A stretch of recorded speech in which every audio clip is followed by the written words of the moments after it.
and see if anyone's out cooning this morning.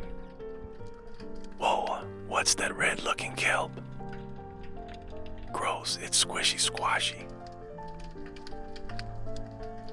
Wait, I know what this here is. These are a couple cooning sea hares. They get their name from their close resemblance to rabbits, as the eye stalks look like little rabbit ears.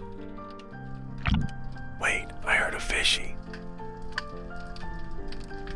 Here, fishy fishy, I have free Robux in my car.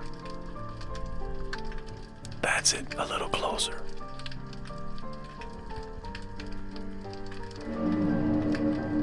What the flip even was that? There's something bigger out there. I'm skirting out this bit. Looks like that cuts this coon check early. Good night and safe travels.